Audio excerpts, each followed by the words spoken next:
Brian Brayman. I'm at 317 Tilden Commons Lane, and I'm a former trustee.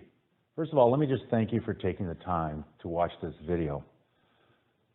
Like you, I'm a homeowner. And one of the things I've discovered since I moved here in 2000 is that the boards who have been working with the community have always been trying to balance how to deal with the property we inherited from Trammell Crow years ago and the problem with the construction that began after this place first took form.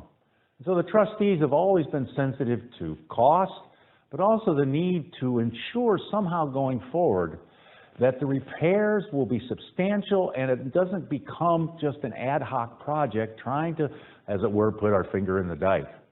The current board, I think, in concert with the Finance Committee, has really made an intelligent and informed decision about how to indeed go forward with the project. But in your own experience in owning a home or owning other property, or even in terms of your condominium, I'm sure you must be aware of the fact that stopgap measures in the long run just really don't solve the ultimate problem. And going forward, what will be the case is that we will end up actually spending more money if it just becomes a piecemeal way of thinking about the integrity of this entire complex. I think it's important to realize that what the board is doing in conjunction with the Finance Committee is really for the good of the community.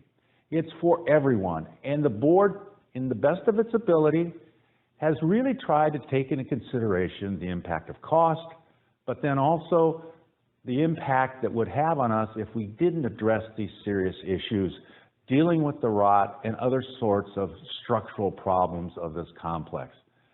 For better or for worse, we inherited something from a long, long time ago, and the boards have always been trying to somehow bring this property to the position where we know it can be, which is something that we're proud to live in, we're proud to show off, and we know that over the long haul, it will be sustained in terms of just the quality of the buildings, and then ultimately that will enhance the quality of our life. Shortly, you will be taken on a tour of our complex, just to basically give you an appreciation for exactly what it is that we face, and how important it is to think about the long-term consequences of our choices. The worst thing that I think we can do, and I'm sure all of you have had this experience, is to make a decision in the short term only to discover that in the long run it probably wasn't the best decision that could be made. So I ask you to be patient, to take a look at the tour, and once again I just want to thank you for taking the time to view this video.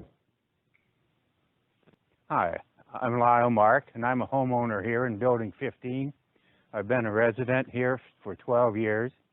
This year I decided to join the Finance Committee, and they made me chairman.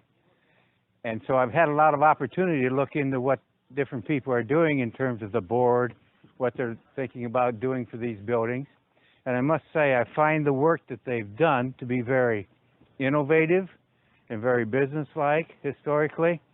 And I really think I'd like to really encourage that we take them at what they say, and that we do all the buildings, because we sorely need it, as you can see from looking around at these buildings, all the patching that it takes. Hello again, I'm Brian Brayman, and I'm standing in front of Building 15. And as you can see what it is that we're up against in terms of trying to bring this property up to what we want as homeowners and the value that we place in keeping this property looking nice going forward.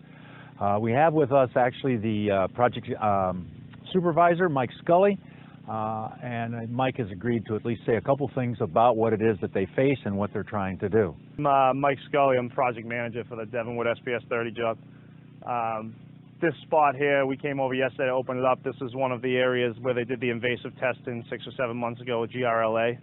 GRLA found that there's a freeze board, a white PVC board that goes across these gables, and it's a common spot to have leaks. So they opened up a 2-foot corner up there. You can see where there's no insulation. When we went to pull back the clapboard and the plywood, we found that the plywood was rotted 2 sheets down and to the right. We removed that plywood to find that all the studs were rotted. You can see they've been replaced in that corner, and it actually wraps around the corner to the other side, to the other wall too. After removing these studs, it brought us closer to this, after removing the plywood, it brought us closer to the window over here.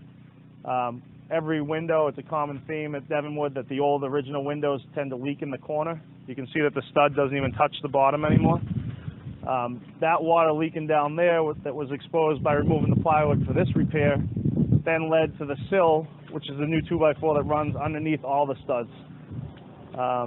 Once we replaced that, we had to replace the plywood below it that was rotted there.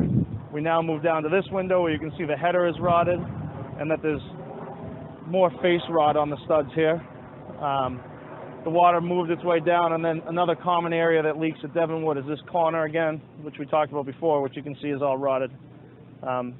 The only part of this entire wall that is in decent shape was this one sheet of plywood.